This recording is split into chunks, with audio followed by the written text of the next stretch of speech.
أما بعد فأعوذ بالله من الشيطان الرجيم بسم الله الرحمن الرحيم قل إنما أعظكم بواحدة أن تقوموا لله مثنى وفرادا ثم تتفكروا ما بصاحبكم من جنة إن هو إلا نذير لكم بين يدي عذاب شديد قل ما سألتكم من أجر فهو لكم إن أجري إلا على الله وهو على كل شيء شهيد صدق الله العظيم قل إنما أعظكم بواحدة کہہ دیجئے کہ ایک ہی نصیحت کرتا ہوں تم کو ان تقوموا للہ مثنى وفرادا کہ اٹھ کھڑے ہو اللہ کے لیے دو ثم تتفکروا پھر غور و فکر کرو ما بصاحبکم من جنہ کہ نہیں ہے تمہارا ساتھی اس کو کوئی جنون نہیں ہے ان هو الا نذیر لکم بین یدی عذاب شدید یہ تو ایک ڈرانے والا ہے تمہیں ایک بڑی آفت سے یعنی ایک بڑے عذاب سے قل ما سألتکم من اجر فهو لکم کہہ دیجئے کہ میں تم سے کسی بدلے کا سوال نہیں کرتا ان اجری الا علی اللہ میرا اجر تو میرا بدلہ تو اللہ کے اوپر ہے وہو علی کل شیء شہید اور وہ ہر چیز پر گواہ ہے۔ گزشتہ درس میں آپ حضرات کے سامنے مشرکین مکہ کی چند باتیں ان کے اعتراضات کا ذکر ہوا تھا کہ وہ کہتے تھے کہ یہ قرآن جو ہے نبی نے گھڑ لیا ہے اپنی طرف سے بنا لیا ہے، اور بعض یہ کہتے تھے کہ ان کے کہنے سے ہم اپنے باپ دادا کی عبادت اور ان کی پوجا پاٹ چھوڑ دیں، اور کچھ یہ کہتے تھے کہ نبی نے یہ جھوٹ بنا لیا ہے، یعنی قرآن مجید کو معاذ اللہ نبی نے اپنی طرف سے بنا لیا ہے، یہ کوئی سچی کتاب نہیں ہے۔ اور بعض یہ تانا بھی دیتے تھے کہ نبی پر سحر ہو گیا ہے، جادو ہو گیا ہے۔ تو اس طرح کی مختلف قسم کی باتیں اور مختلف قسم کے تانے کفار اور مشرکین کی طرف سے تھے۔ تو اللہ تعالیٰ نے فرمایا قل انما اعظکم بواحدہ، ان مشرکین سے کہہ دو کہ میں تمہیں ایک نصیحت کرتا ہوں ان تقوموا للہ مثنى وفرادا ثم تتفکروا کہ اللہ کے لیے اٹھ کھڑے ہو، یعنی اپنے آپ کو تیار کر لو مثنى وفرادا، ایک دو ہو کر ثم تتفکروا پھر غور و فکر کرو ما بصاحبکم من جنہ کہ تمہارے ساتھی کو کوئی جادو نہیں ہے، جنون نہیں ہے۔ ان مشرکین سے کہا جا رہا ہے کہ اکیلے اکیلے ہو کر تم سوچو، غور و فکر کرو، یا دو ہو کر مشورہ کرو آپس میں، کیونکہ بعض مرتبہ ایسا ہوتا ہے کہ آدمی تنہائی میں جب ہوتا ہے اس وقت بہت ساری چیزیں اس کو سمجھ آتی ہیں کہ میں کہاں غلطی کر رہا ہوں، کس نے مجھے کون سی بات کی ہے وہ میرے فائدے کے لیے ہے یا نہیں ہے، اور کون کیا کر رہا ہے، یہ ساری باتیں اس کے ذہن میں پھر آ رہی ہوتی ہے۔ خاص طور پر جب رات کو انسان سونے لگتا ہے تو اس وقت بھی سارے دن کے جو کام کاج ہیں اور ساری باتیں اور سارے معمولات وہ انسان کے سامنے آ رہے ہوتے ہیں کہ آج میں نے پورے دن میں کس کے ساتھ کیا معاملات کیے، کیا کیا عمل کیے، کیا گناہ کیے، ساری چیزیں انسان کے سامنے ہوتی ہیں۔ تو اس لیے کہا کہ مشرکین سے کہ تم علیحدہ علیحدہ تنہائی میں جب ہو تو پھر بھی غور و فکر کرو، یا مشورہ کر کے دو تین یا ایک مجلس میں ہو تو اس وقت بھی مشورہ کر کے سوچ بچار کرو، بیٹھ کر سوچو کہ یہ محمد جو بات کہتا ہے یہ بات کیا صحیح کہتا ہے یا غلط کہتا ہے، اس بارے میں غور و فکر کرو۔ ما بصاحبکم من جنہ تمہارے ساتھی کو، یعنی نبی محمد جو 40 سال تک تمہارے اندر رہے، تم اس کو صادق اور امین بھی مانتے رہے، اس کی صفات کا اعتراف کرتے رہے، اس کو اچھا انسان سمجھتے رہے، تو اچانک اس کو جنون ہو گیا ہے، یہ کیسی عجیب بات ہے۔ ما بصاحبکم من جنہ، تمہارے ساتھی کو کوئی جنون نہیں ہے۔ اگر جنون ہوتا تو پھر نبی ایسی بھلائی والی ہدایت والی باتیں نہ کرتا۔ اگر جنون ہوتا تو نبی پھر آخرت کے جو ہے بھلائی کی اور دنیا کی نفع کی اور کامیابی کی باتیں نہ کرتا۔ تو اس سے پتہ چلتا ہے کہ جنون نہیں ہے، اور جنونی آدمی ایسی باتیں نہیں کرتا کہ کسی کو ہدایت کا رستہ دکھا رہا ہو، کسی کو دنیا کی طرف بھلائی کا رستہ دکھا رہا ہو، آخرت سے ڈرا رہا ہو۔ یہ جنونی آدمی یہ کام نہیں کر سکتا۔ اور پھر ان مشرکین نے نبی کو، جب نبی ابھی نبوت کا اعلان نہیں کیا، اس سے پہلے 40 سال تک ان عرب کے لوگوں میں، ان مشرکین میں نبی رہے، تجارت بھی کرتے رہے، ملنا جلنا، آنا جانا، اور پھر اسی دوران نبی کو یہ لوگ صادق اور امین بھی جانتے تھے۔ اور ابھی نبی نے نبوت کا اعلان نہیں کیا کہ مشرکین مکہ اپنی امانتیں بھی نبی کے پاس رکھوایا کرتے تھے کہ یہ شخص جو ہے امانتوں میں خیانت نہیں کرتا، یہ شخص جو ہے صادق اور امین ہے۔ تو آپ صلی اللہ علیہ وسلم کے پاس نبوت سے پہلے بھی لوگ جو ہے امانتیں رکھواتے تھے، آپ کی دیانتداری کے تذکرے کرتے تھے۔ اس کو بٹھا نہیں تھے، آپ کی دیانتداری کے تذکرے کرتے تھے۔ تو آپ صلی اللہ علیہ وسلم کو جنون کیسے ہو سکتا ہے؟ تو اس لیے فرمایا کہ نبی کو، تمہارے ساتھی کو جنون نہیں ہے۔ ان هو الا نذیر لکم بین یدی عذاب شدید، یہ تو ایک ڈرانے والا ہے، ایک بہت بڑی آفت، بہت بڑے عذاب سے تمہیں ڈراتا ہے۔ اور پھر اس کے بعد فرمایا، پھر اللہ تعالیٰ نے چند باتوں کا حکم دیا کہ آپ ان لوگوں سے یہ چند باتیں کہیں۔ اس میں سے ایک تو یہ نبی نے فرمایا، قل ما سألتکم من اجر فهو لکم، کہ میں تمہیں جو ہدایت کی دعوت دے رہا ہوں، دین کی باتیں سکھا رہا ہوں، آخرت سے ڈرا رہا ہوں، اللہ کے عذاب سے ڈرا رہا ہوں، جنت جہنم کے بارے میں بتا رہا ہوں، تو یہ جو میں محنت کر رہا ہوں، جو تبلیغ کر رہا ہوں، اس کا میں تم سے کوئی معاوضہ نہیں لیتا۔ اگر میں تم سے معاوضہ کبھی مانگا ہے تو وہ معاوضہ تمہارا ہے، مجھے نہیں چاہیے۔ نبی نے دو ٹوک الفاظ میں یہ بات کہہ دی کہ میں تم سے کوئی معاوضہ نہیں لیتا، اس کا بدلہ وہ تو اللہ نے دینا ہے۔ ان اجری الا علی اللہ، اس کا بدلہ تو مجھے اللہ تعالیٰ دیں گے۔ وہو علی کل شیء شہید، اللہ تو ہر چیز پر گواہ ہے۔ میں جو نیکی کی باتیں، ہدایت کی دعوت تمہیں دے رہا ہوں، اور تم لوگ آگے سے جو باتیں بنا رہے ہو، مشرکین کو خطاب ہے کہ تم آگے سے جو باتیں بنا رہے ہو، ان ساری باتوں پر، ساری چیزوں پر اللہ گواہ ہے۔ میں نے اللہ کو حساب دینا ہے اور تم سے کوئی بدلہ نہیں لیتا، آخرت میں اللہ سے بدلہ لینا ہے۔ اور پھر دوسری بات یہ فرمائی کہ ان کو یہ حکم دے دو، ان سے یہ بات کہہ دو، قل ان ربی یقذف بالحق، کہ کہہ دیجیے مشرکین سے کہ بے شک میرا رب حق کو غالب کر دیتا ہے۔ اللہ الغیوب، اور اللہ غیب کی باتوں کو خوب جانتا ہے۔ تو ان مشرکین سے یہ کہہ دیجئے، آپ صلی اللہ علیہ وسلم کو اللہ نے فرمایا ان سے یہ کہہ دیجئے کہ حق غالب ہوتا ہے، حق کو ہمیشہ غلبہ حاصل ہوتا ہے۔ اور یہ یقینی بات ہے، حقیقت ہے کہ جب حق آ جاتا ہے تو پھر باطل ٹھہر نہیں سکتا۔ قل جاء الحق وما یبدئ الباطل وما یعید، جب حق آ گیا باطل کسی کام کا نہیں رہتا، پھر نہ کچھ کر سکتا ہے نہ واپس لوٹے گا، باطل نہ کچھ اس آگے مزید کچھ کر سکتا ہے، نہ حق آنے کے بعد پھر باطل واپس لوٹ کر آ سکتا ہے۔ جب حق آ گیا تو پھر حق ہی غالب آتا ہے، پھر دین ہی غالب آتا ہے۔ اور یہی وجہ ہے کہ شرک کا دور ہے، جہالت ہے، ہر طرف جو ہے مشرکین ہیں، بت پرستی کا دور ہے، باطل ہے۔ لیکن نبی نے نبوت کا اعلان فرمایا تو اس کے بعد حق آنے لگا،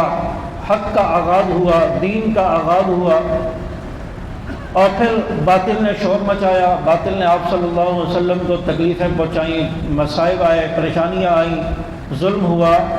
لیکن آہستہ آہستہ یہ باطل مٹتا چلا گیا اور نبی کو غلبہ ملتا چلا گیا، دین کو غلبہ ملتا چلا گیا، دین غالب آتا گیا۔ تو جب حق آ جاتا ہے تو پھر باطل جو ہے وہ مٹنا شروع ہو جاتا ہے۔ تو اس لیے فرمایا کہ حق کو اللہ تعالیٰ نے غالب کیا ہے۔ اور اسی طرح سورۃ بنی اسرائیل میں اللہ تعالیٰ نے فرمایا وَقُلْ جَاءَ الْحَقُّ وَزَهَقَ الْبَاطِلُ، جب حق آتا ہے تو باطل بھاگ جاتا ہے۔ إِنَّ الْبَاطِلَ كَانَ زَهُوقًا، اور باطل جو ہے بھاگنے کے لیے ہوتا ہے، دوڑنے کے لیے۔ تو کفر اور شرک کا دور تھا۔ آپ صلی اللہ علیہ وسلم کا ابتدائی زمانہ ہے، نبوت کا ابتدائی دور ہے۔ کفار کی طرف سے پریشانیاں ہیں، اور جو لوگ ایمان لا رہے ہیں ان کے ساتھ بھی پریشانیاں ہیں، مصائب و آلام ہیں۔ اور پھر اتنی پریشانیاں، اتنی تکلیفیں بڑھ گئیں کہ بالآخر آپ صلی اللہ علیہ وسلم کو دعا مانگنی پڑ گئی، یا اللہ اسلام کی عزت کے لیے اللہم اعز الاسلام بعمر بن الحشام اور بعمر بن الخطاب، کہ اسلام کی سربلندی کے لیے، اسلام کی عزت کے لیے عمر بن حشام دے دے یا عمر بن خطاب دے دے۔ آپ صلی اللہ علیہ وسلم نے دعا مانگ رہے ہیں، اور آپ صلی اللہ علیہ وسلم سمجھتے تھے کہ عمر بن خطاب یا عمر بن حشام، ان دونوں میں سے کوئی بھی آ گیا تو اسلام کو قوت مل جائے گی، اسلام کو عزت اور عظمت مل جائے گی۔ تو اللہ تعالیٰ نے آپ صلی اللہ علیہ وسلم کی دعا کو قبول فرمایا، اور حضرت عمر رضی اللہ تعالیٰ عنہ، عمر بن خطاب کو اللہ تعالیٰ نے بھیجا، اور حضرت عمر رضی اللہ تعالیٰ عنہ آپ صلی اللہ علیہ وسلم پر ایمان لائے، قتل کرنے کے ارادے سے آ رہے تھے۔ واقعہ طویل ہے، آپ نے پہلے بھی سنا ہوا ہے، صرف شارٹ کٹ کچھ باتیں آپ کے سامنے ذکر کر رہا ہوں۔ تو حضرت عمر رضی اللہ تعالیٰ عنہ قتل کے ارادے سے چلے۔ آپ صلی اللہ علیہ وسلم تو دعا مانگ چکے تھے، اور جب قتل کے ارادے سے آنے لگے تو راستے میں ایک صحابی مل گئے، حضرت نعیم۔ انہوں نے کہا کہ عمر کہاں جانے کا ارادہ ہے؟ آپ کے ارادے مجھے صحیح نہیں لگ رہے، عمر کہاں جا رہے ہو؟ خیر پہ؟ کہنے لگے کہ میں نعوذ باللہ محمد کا سر قلم کرنے جا رہا ہوں، وہ ہمارے معبودوں کو برا کہتا ہے، ہمارے خداؤں کو برا کہتا ہے۔ چنانچہ اس صحابی نے کہا کہ عمر پہلے اپنے گھر کی تو خبر لو، آپ کے بہنوں یا آپ کی بہن بھی تو مسلمان ہو چکے ہیں، آپ کو اس کا پتہ نہیں ہے؟ وہاں سے فوراً ان کو غصہ آیا اور واپس پلٹے اپنی بہن کے گھر۔ دروازے پر جا کر دیکھا تو وہاں پر کچھ پڑھنے کی آواز آ رہی ہے، تو بعد میں پھر دروازے پر دستک دی، بہن سمجھ گئی کہ عمر آیا ہے۔ چاچا انہوں نے قرآن پاک کا نسخہ چھپایا اور دروازہ کھولا، بٹھایا۔ حضرت عمر رضی اللہ تعالیٰ عنہ غصے میں داخل ہوئے، کہا کہ میں نہیں بیٹھنا چاہتا، پہلے مجھے یہ بتاؤ کہ کیا پڑھ رہی تھی، کس چیز کے پڑھنے کی آواز آ رہی تھی۔ بتایا گیا کہ ہم قرآن پاک کا نسخہ پڑھ رہے تھے۔ تو حضرت عمر رضی اللہ تعالیٰ عنہ کو غصہ آیا، اور اپنی بہن کو اتنا مارا کہ لہولہان کر دیا، یہاں تک کہ بے ہوش ہو گئی۔ اپنے بہنوئی کو بھی مارا کہ تم نے محمد کا کلمہ پڑھ لیا ہے، اپنے معبودوں کو چھوڑ دیا ہے۔ چاچا بہت زیادہ مارا، جب تھک گئے بہن نے کہہ دیا کہ تو اگر خطاب کا بیٹا ہے تو میں بھی خطاب کی بیٹی ہوں، تو اگر اپنا مذہب نہیں چھوڑ سکتا تو میں بھی نبی کا کلمہ نہیں چھوڑ سکتی، نبی کا دین نہیں چھوڑ سکتی، جتنا مارنا ہے مار لو، اب کلمہ پڑھا ہے تو یہ چھوٹ نہیں سکتا۔ چاچا حضرت عمر رضی اللہ تعالیٰ عنہ نے دیکھا کہ یہ تو نہیں مانتی، اتنا میں نے تشدد کیا، اتنا مارا، یہ تو نہیں مانتے، یہ دین چھوڑنے کے لیے تیار نہیں ہے۔ چاچا حضرت عمر رضی اللہ تعالیٰ عنہ کہنے لگے مجھے بھی وہ نسخہ دکھاؤ، کیا آپ پڑھ رہی تھی، میں بھی دیکھنا چاہتا ہوں۔ کہا کہ نہیں، پہلے آپ غسل کر کے آئے، اس کے بعد آپ کو دکھایا جائے گا۔ یہ نہیں کہا، گھبراہٹ میں انسان کہتا ہے چلو یہ دیکھو، یہ دیکھ لو، نہیں، پہلے آپ غسل کر کے آؤ، غسل کرنے کے بعد آپ کو دکھایا جائے گا، پاک ہو کر آؤ گے تو پھر دکھایا جائے گا۔ چاچا غسل کیا اور نسخہ دکھایا، کہا کہ پڑھ کے سناؤ، کیا پڑھ رہی تھی؟ پڑھ کے سنایا گیا، سورۃ طٰہٰ کی ابتدائی آیات تھی، تلاوت شروع ہو گئی۔ جیسے جیسے پڑھتے چلے گئے حضرت عمر رضی اللہ تعالیٰ عنہ کا دل نرم ہوتا چلا گیا، دل میں نرمی پیدا ہونا شروع ہو گئی۔ اور کیونکہ عرب کے لوگ تھے، عربی جانتے تھے، ترجمہ سمجھ آنا شروع ہو گیا، تو فوراً کہنے لگے کہ مجھے بھی اپنے نبی کے پاس لے چلو، مجھے بھی محمد کے پاس لے چلو، میں بھی نبی کا کلمہ پڑھنا چاہتا ہوں۔ چنانچہ لے کر جا رہے ہیں، نبی کے پاس جا رہے ہیں، صحابہ نے دیکھا، ادھر نبی نے دیکھا کہ عمر آ رہے ہیں، ہاتھ میں تلوار بھی ہے۔ صحابہ نے کہا کہ یا رسول اللہ اجازت دیں ہم وہیں پر عمر کا کام تمام کر دیں، ہمیں اس کے ارادے اچھے نہیں لگتے۔ آپ صلی اللہ علیہ وسلم نے صحابہ کو حوصلہ دیا، کہا کہ بیٹھو اچھی خبر ہوگی، کسی پریشانی کی ضرورت نہیں ہے۔ چاچا عمر رضی اللہ تعالیٰ عنہ مجلس میں آگے دار ارقم میں نبی بیٹھے ہیں اور آ کر کہنے لگے کہ یا رسول اللہ میں آپ کا غلام بننا چاہتا ہوں، آپ کا کلمہ پڑھنا چاہتا ہوں۔ صحابہ نے نعرہ تکبیر لگایا اور مکہ کی فضا نعرہ تکبیر سے گونج اٹھی اور خوشی کا اظہار کیا گیا حضرت عمر رضی اللہ تعالیٰ عنہ کے ایمان لانے پر۔ اور اس کے بعد پھر جب نماز کا وقت آیا، ظہر کی نماز کا غالباً وقت تھا، تو صحابہ نماز کی تیاری کرنے لگے اور وہیں دار ارقم میں ایک چھوٹی سی جگہ تھی، ایک حجرہ تھا، اس میں نماز پڑھا کرتے تھے، چھپ کر نماز پڑھا کرتے تھے۔ اعلان نماز پڑھنے کی اجازت نہیں تھی، باہر مشرکین ہیں، ظلم و جور کا دور ہے۔ حضرت عمر رضی اللہ تعالیٰ عنہ نے فرمایا کہ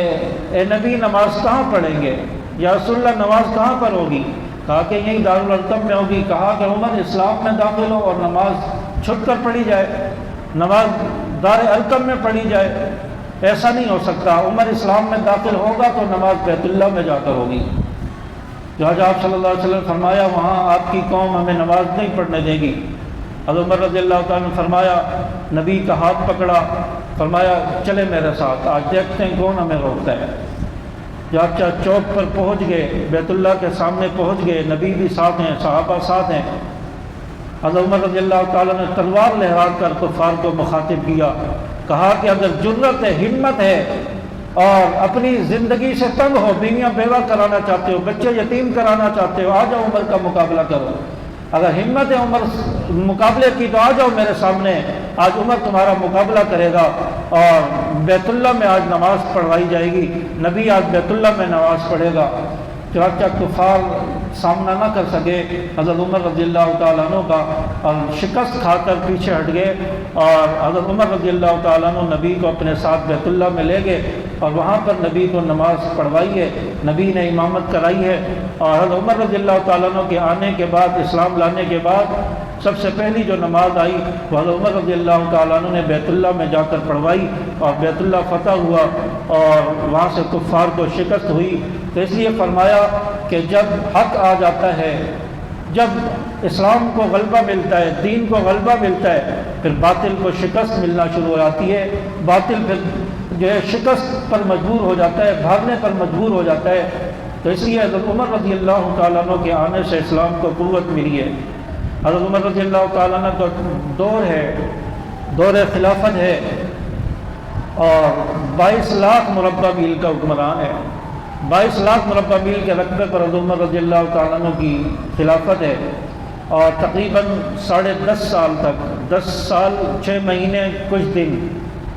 یہ حضرت عمر رضی اللہ تعالیٰ عنہ کا دور خلافت ہے۔ اتنے سال تک ان کی خلافت رہی ہے، اور ان 10 سالوں میں، 10.5 سالوں میں اسلام کو عروج ملا ہے، کیسر و کسریٰ کے ٹکڑے کر کے دکھا دیے۔ کل کو نبی کہتے تھے کہ ان قریب کیسر و کسریٰ کے کنگن تمہارے ہاتھ میں ہوں گے۔ وہ جو کھوجی تھا اس سے کہا تھا کہ کیسر و کسریٰ کے کنگن ان قریب تمہارے ہاتھ میں ہوں گے، تو لوگ اس وقت کہہ رہے تھے کہ نبی کو دیکھو کیسی باتیں کر رہا ہے، محمد کو دیکھو کیسی باتیں کر رہا ہے۔ اللہ تعالیٰ نے وہ دور دکھایا، اور آپ صلی اللہ علیہ وسلم کی یہ جو بات تھی، یہ خوشخبری تھی، یہ حضرت عمر رضی اللہ تعالیٰ عنہ کے دور حکومت میں پوری ہوئی، اور حضرت عمر رضی اللہ تعالیٰ عنہ کے دور حکومت میں کیسر و کسریٰ کے ٹکڑے ہوئے، اور وہ جو کسریٰ کے کنگن تھے وہ اس وقت آئے، اور اس شخص کے جو کھوجی تھا جس کو اس کے ہاتھ میں وہ کنگن پہنائے گئے۔ چنانچہ جس طرح حضرت عمر رضی اللہ تعالیٰ عنہ کے دور حکومت میں کیسر و کسریٰ فتح ہوا اور ان کو ناکو چنے چبوائے گئے، اور حضرت عمر رضی اللہ تعالیٰ عنہ کے دور میں جو رقبہ تھا حضرت عمر رضی اللہ تعالیٰ عنہ کے دور خلافت میں 22 لاکھ مربع میل کا، یہاں پر کوئی شخص جو بے ایمانی نہیں کر سکتا، کوئی شخص جو ہے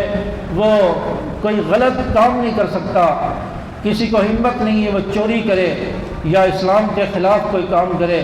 اور فوراً لوگ کہتے تھے کوئی غلط کام کرنے کا ارادہ ہوتا یا کوئی کہتا تو لوگ کہتے تھے کہ عمر کا دور حکومت ہے اور یہاں پر عدل ہوتا ہے، پھر سزا سخت ہوگی، چنانچہ اس وجہ سے لوگ ڈر جاتے تھے۔ ایک تو حضرت عمر رضی اللہ تعالیٰ عنہ کی حکومت ہے، دور خلافت ہے، اور دوسرا لوگوں کے اندر خوف خدا بھی پیدا کیا، اللہ کا ڈر بھی پیدا کیا۔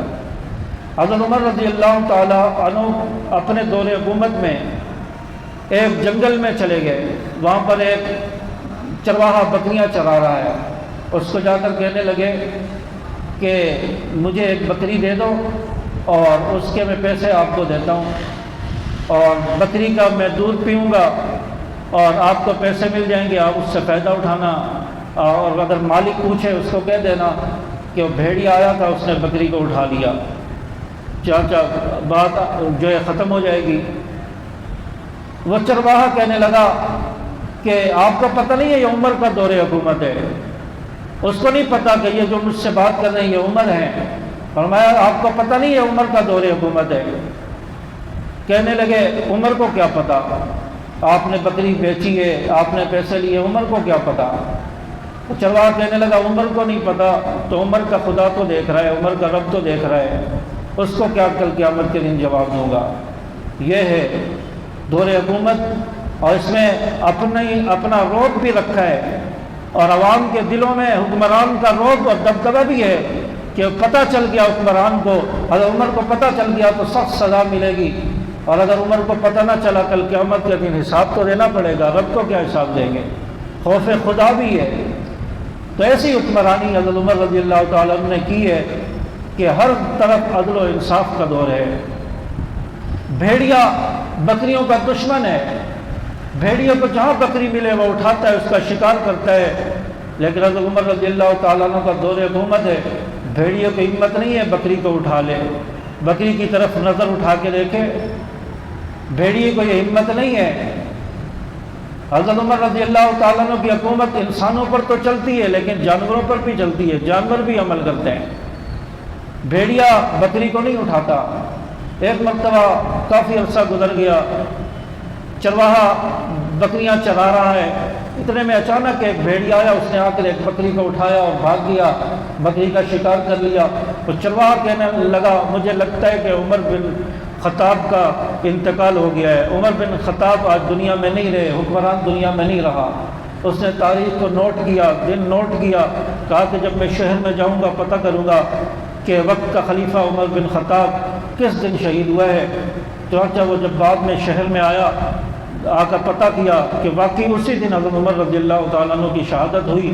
اور اس بھیڑیے نے یہ سمجھ لیا کہ جو عدل و انصاف کرنے والا بادشاہ تھا، عدل و انصاف کرنے والا حکمران تھا، وہ آج دنیا میں نہیں رہا، اب مجھ سے کون پوچھے گا۔ چنانچہ اس نے بکری کا شکار کر لیا۔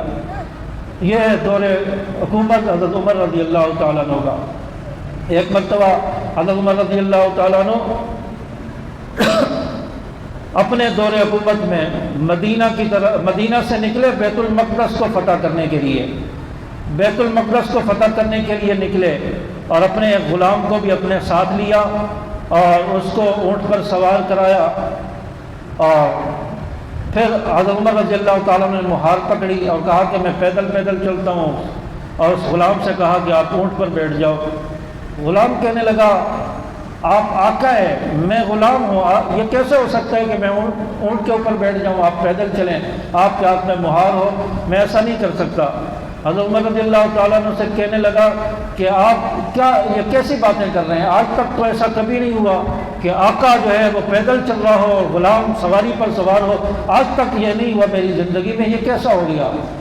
حضرت عمر رضی اللہ تعالیٰ عنہ فرمانے لگے اب ایسا ہی ہوگا، اب عدل اور انصاف ہوگا۔ چنانچہ حضرت عمر رضی اللہ تعالیٰ نے اپنے غلام کو سواری پر سوار کیا، اسلم نام تھا اس کا، اس کو سواری پر بٹھایا، اونٹ پر بٹھایا، خود مہار پکڑ کے چل رہے ہیں۔ کچھ فاصلہ طے کیا، اب حضرت عمر رضی اللہ تعالیٰ عنہ نے غلام کو کہا کہ آپ مہار پکڑو، اور حضرت عمر رضی اللہ تعالیٰ عنہ سواری پر سوار ہو گئے۔ پھر کچھ فاصلہ طے کیا، پھر اسی طرح عمر رضی اللہ تعالیٰ عنہ نیچے اترے، غلام کو پھر اونٹ پر بٹھا دیا، سواری پر بٹھا دیا، اس طرح چلتے گئے چلتے رہے۔ جب بیت المقدس کے قریب پہنچے تو اس وقت سواری پر سوار ہونے کی باری غلام کی تھی اور مہار پکڑنے کی باری حضرت عمر رضی اللہ تعالیٰ عنہ کی تھی۔ اب غلام کہتا ہے کہ عمر، اے میرے آقا، آپ میری ناک کٹوائیں گے، آپ میری بے عزتی کروائیں گے، لوگ کیا کہیں گے کہ غلام جو ہے سواری پر بیٹھا ہے، آقا وہ جو ہے ہاتھ میں مہار پکڑ کے پیدل پیدل چل رہا ہے، اس کو کوئی عقل نہیں ہے، اس کو کوئی تمیز نہیں ہے، لوگ باتیں بنائیں گے۔ چاچا عمر رضی اللہ تعالیٰ نے فرمایا کہ نہیں، عدل ہوگا، انصاف ہوگا، آپ کی باری ہے، تمہاری باری ہے تو تم ہی اوپر سواری پر سوار ہو گئے، میری باری مہار پکڑنے کی، میں مہار پکڑ کے چلوں گا۔ چاچا جب وہاں پہنچے تو حضرت عمر رضی اللہ تعالیٰ عنہ کی راستے میں چپل ٹوٹ گئی اور ایک ہاتھ میں عمر رضی اللہ تعالیٰ نے چپل پکڑی ہے اور دوسرے ہاتھ میں مہار پکڑی ہے۔ بیت المقدس کے قریب جب پہنچے، وہاں کے جو بڑے بڑے پادری تھے، بڑے بڑے جو ان کے سردار تھے جو وہاں بیٹھے تھے، انہوں نے دیکھا کہ سامنے سے اونٹ پر کوئی شخص آ رہا ہے۔ بعض نے کہا کہ جو اوپر سوار ہے وہ عمر ہوگا، وہ بادشاہ ہوگا، اور بعض نے کہا کہ جو مہار پکڑے ہوئے وہ غلام ہوگا، بعض نے کہا کہ نہیں، جو سواری پر سوار ہوگا وہ غلام ہوگا اور جس نے مہار پکڑی ہے وہ بادشاہ ہوگا۔ چاچا باتیں ہوتی نہیں، اپنی کتابیں انہوں نے کھولی ہوئی ہیں اور کتابوں میں دیکھ رہے ہیں، اور کتاب میں لکھا ہوا تھا، ان کی تورات، زبور، انجیل اپنے اپنے دور کی کتابیں لے کے بیٹھے ہیں، اس میں لکھا ہوا تھا کہ جو شخص بیت المقدس فتح کرنے کے لیے آئے گا وہ اس کے ساتھ ایک غلام ہوگا اور غلام سواری پر سوار ہوگا، سواری کی مہار اس بادشاہ کے ہاتھ میں ہوگی، آقا کے ہاتھ میں ہوگی، اور اس طرح وہ بیت المقدس کی طرف آئے گا اور بیت المقدس میں داخل ہوگا اور اس کا نام عمر ہوگا، عمر بن خطاب ہوگا۔ انہوں نے سمجھ لیا کہ یہ عمر بن خطاب ہے کہ جو اونٹ کی مہار پکڑ کے چل رہا ہے اور غلام کو اونٹ پر سوار کیا ہوا ہے۔ چنانچہ انہوں نے بیت المقدس کی چابیاں حضرت عمر رضی اللہ تعالیٰ عنہ کے حوالے کر دی، بیت المقدس کو خالی کر دیا، اور اس طرح حضرت عمر رضی اللہ تعالیٰ عنہ بغیر لڑائی کے، بغیر جنگ کے بیت المقدس کو فتح کر کے آئے۔ تو یہ ہے وقت کا خلیفہ، جس کی مثالیں تورات اور زبور انجیل میں بھی ملتی ہیں۔ قرآن میں تو حضرت عمر رضی اللہ تعالیٰ عنہ کا تذکرہ ہے ہی، تقریباً 27-28 آیات ایسی ہیں کہ زمین پر عمر نے رائے دی ہے، مشورہ دیا ہے، عرش سے اللہ نے قرآن بنا کر اتار دیا ہے، جبرائیل کو بھیج دیا ہے کہ جو عمر کی رائے ہے، عمر کا مشورہ ہے، عمر کا فیصلہ ہے، رب کا بھی وہی مشورہ ہے، اللہ کا بھی وہی مشورہ ہے۔ اللہ تعالیٰ نے زمین پر وہی بھیج کر بتا دیا ہے، حضرت عمر رضی اللہ تعالیٰ عنہ کی رائے کی تصدیق کر دی ہے۔ ایک مرتبہ حضرت عائشہ رضی اللہ تعالیٰ عنہ پر تہمت لگ گئی، کفار نے تہمت لگا دی، آپ صلی اللہ علیہ وسلم پریشان، کئی سارے دن گزر گئے، آپ صلی اللہ علیہ وسلم کو چین نہیں آ رہا، سکون نہیں آ رہا، لوگ باتیں بنا رہے ہیں، مشرکین تہمتیں لگا رہے ہیں۔ مشورہ، آپ صلی اللہ علیہ وسلم مشورہ کرتے رہے۔ حضرت عائشہ رضی اللہ تعالیٰ عنہ اپنے ابا ابو بکر صدیق کے گھر چلی گئی، آپ صلی اللہ علیہ وسلم ادھر صحابہ سے مشورہ کرتے رہے، کسی نے کہا کہ عائشہ کو طلاق دے دو، کسی نے کچھ کہا، لیکن جب حضرت عمر رضی اللہ تعالیٰ عنہ کی باری آئی، آپ صلی اللہ علیہ وسلم نے فرمایا، عمر تیرا کیا مشورہ ہے، میں کیا کروں، عائشہ کو طلاق دے دوں، چھوڑ دوں، کیا کروں؟ حضرت عمر رضی اللہ تعالیٰ نے پوچھا، یا رسول اللہ، آپ کا نکاح حضرت عائشہ کے ساتھ کیسے ہوا ہے، آپ نے خود کیا ہے؟ کہا کہ نہیں عمر، میں نے خود نہیں کیا، اللہ کی مرضی سے ہوا ہے، اللہ نے مجھے خواب میں دکھایا، جبرائیل علیہ السلام تصویر لے کر آئے اور کہا کہ اللہ چاہتا ہے آپ کا نکاح عائشہ سے ہو جائے، اللہ کی مرضی سے ہوا ہے۔ تو آپ حضرت عمر رضی اللہ تعالیٰ نے فرماتے ہیں کہ اگر عائشہ سے آپ کا نکاح اللہ کی مرضی سے ہوا ہے تو اللہ تعالیٰ کیسے چاہے گا کہ آپ کے بستر پر ایک غلط عورت آئے، آپ کے نکاح میں ایک غلط عورت آئے، لہذا حضرت عائشہ پاک ہے۔ اور حضرت عمر رضی اللہ تعالیٰ عنہ کی زبان سے الفاظ نکلے سبحانک ھذا بہتان عظیم، یہ حضرت عائشہ پر بہت بڑا بہتان ہے۔ تو حضرت عمر رضی اللہ تعالیٰ عنہ نے جب یہ مشورہ دیا، نبی کو حوصلہ ملا، نبی کو سکون آیا، اور یہی آیت، یہی الفاظ سبحانک ھذا بہتان عظیم اللہ تعالیٰ نے جبرائیل علیہ السلام کو وحی دے کر زمین پر بھیج دیا، نبی کے پاس بھیج دیا کہ سبحانک ھذا بہتان عظیم۔ حضرت عمر رضی اللہ تعالیٰ عنہ کے ان الفاظ کو اللہ تعالیٰ نے قرآن کی زینت بنا دیا ہے، قرآن کی آیت بنا دیا ہے۔ حضرت عمر رضی اللہ تعالیٰ عنہ کا مشورہ ٹھیک ہے،